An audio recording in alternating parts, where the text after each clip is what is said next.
There are 1.3 billion Muslims in this world. There are millions of Muslims living in other countries, European countries, and the US as minorities. Islamophobia since 9/11 has grown at a pace where it is alarming.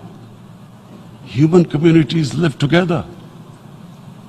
There should be understanding amongst them. But Islamophobia is creating a division. Muslim women wearing hijab, it's become an issue. It's become an issue in some countries. Hijab is some sort of a weapon. A woman can take off her clothes in countries, but she can't put on more clothes. How is this happening? Because of Islamophobia. And how did this Islamophobia start? After 9/11. And why did it start? Because certain Western leaders equated terrorism with Islam. Islamic terrorism. Radical Islam.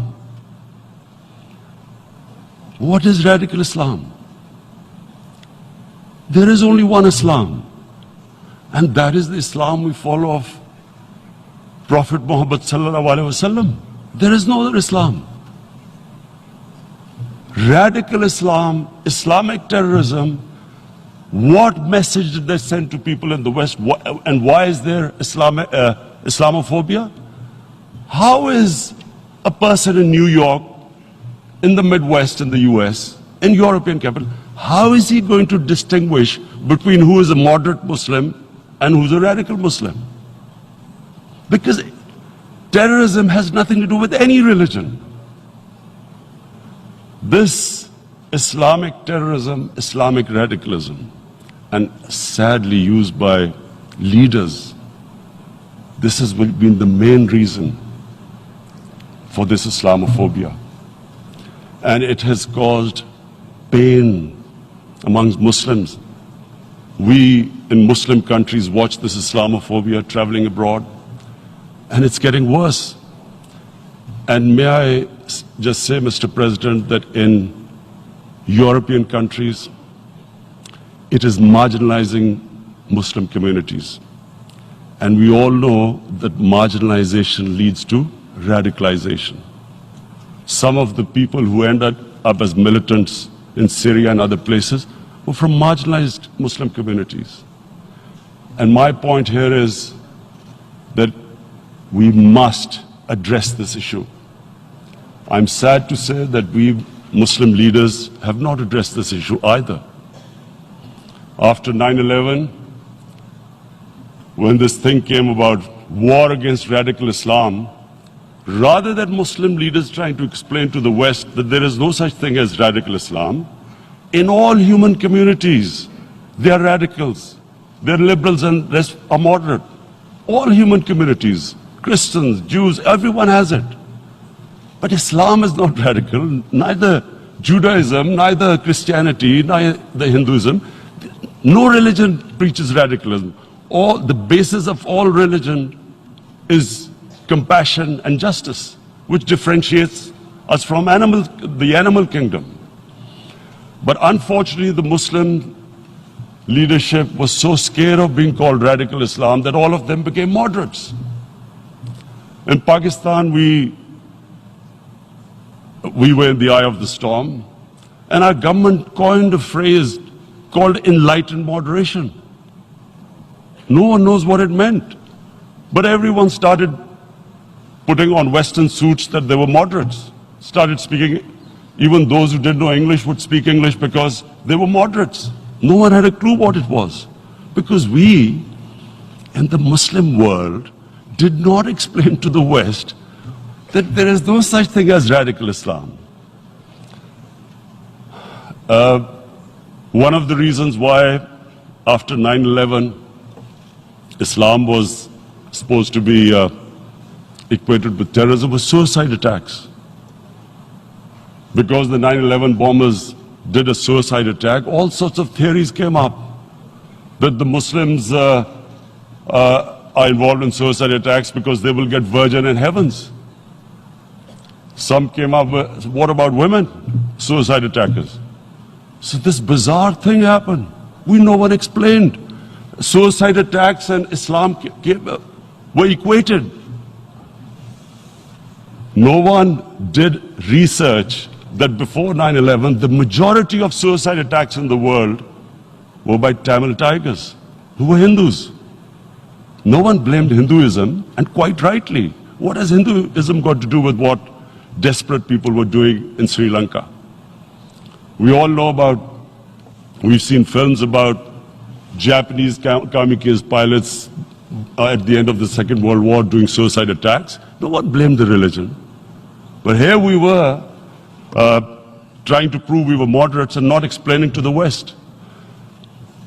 But the most important thing I wanted to say here today, in explaining this Islamophobia, Mr. President, and I feel it's very important because I've spent, because of I played professional sport in England, I spent a lot of time there, so I know how the Western mind works and how West views religion. So where the misunderstanding about Islam came, and one of the reasons it caused Islamophobia. That was, in 1989, this book was published, maligning, insulting, ridiculing our Prophet Muhammad sallallahu alaihi wasallam. And there was a reaction in the Muslim world. The West couldn't understand what was the problem. Because in the West, because I have spent so much time in the West, religion is perceived completely differently. They don't look upon religion like we do. And so, Islam was supposed to be an intolerant religion. It was against freedom of expression. And Islam took a real beating 30 years ago. I still remember it became a watershed. And every 2 or 3 years, someone would malign our Prophet, peace be upon him. There would be a reaction by the Muslims. And again, it was Islam, an intolerant religion. Again this time, I blame a certain section of the people in the West who deliberately provoked this, knowing the impact it would have. But the majority of the people in the West didn't understand. This is where, again, Muslim leadership let the Muslims down.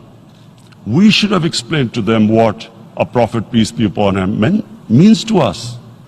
So in 1 minute, I'll try and explain what he means to us. Our Prophet was the witness to the divine book, the Holy Quran. The Holy Quran is the book of guidance for Muslims, and the Prophet's life was living the Quran. He was an example of what the Quran guided us to be. So he is the ideal we all try to get to. The Prophet created the state of Medina, the first state in Islam. That state was the basis of a Muslim civilization which became the predominant civilization for the next 700 years. And what was that state? I hear such strange things about Islam, that it is against women, it's against minorities. The first state of Islam in Medina, it was the first time a welfare state was set up. The state took responsibility of the weak, widows, orphans, poor people, handicapped. It taxed the rich, spent the money on the poor. The state announced that all human beings are children of Adam, hence equal, whatever the color of their skin. The state announced, the Prophet announced that, and slavery, the whole system depended on slavery as it did for many years in the Western societies. The Prophet said that one of the greatest deeds is to free a slave. But because the society depended on slavery, he said, but if you have to treat them as an equal member of the family. And as a result, something happened in a Muslim world which hasn't happened in any other civilization. Slave dynasties appeared. Slaves became kings. The Mamluks, slaves who ruled Egypt. In India, there were slave dynasties. And then, with minorities, again, you hear that Islam is supposed to be against minorities. Let me just make this clear. In Islam, the Prophet announced that everyone was free to practice his religion. It was a sacred duty to protect the places of worship of all religions. He announced that every person is equal in front of law, whatever his religion or his color. And this incredible case, and I always quote this, that the fourth Khalifa, the head of state of Medina, he lost a court case against a Jewish citizen. So, number one, it showed there was a rule of law, no one was above law. And number two, that a Jewish citizen was an equal citizen. So, Mr. President, when a Muslim society is unjust to its minorities, it is going against the religion of Islam and our Prophet, peace be upon him. So, it is important to understand this. The Prophet lives in our hearts. When he's ridiculed, when he's insulted, it hurts. As we human beings understand one thing, the pain of the heart is far, far, far more hurtful than physical pain. And that's why the Muslims react. And I always thought that if I ever had the stage, I would try and explain this to the world community, especially to the Western community, because having lived in the Western community, people didn't understand this. When I first went as a teenager to England, there was a comedy film on Jesus Christ. It's unthinkable in Muslim societies. So we need to explain that, look, in a human community, we must be sensitive to what causes pain to other human beings. We have, in the Western society, and quite rightly, the Holocaust is treated with sensitivity because it gives the Jewish community pain. That's all we ask. That do not use freedom of speech to cause us pain by insulting our Holy Prophet. That's all we want.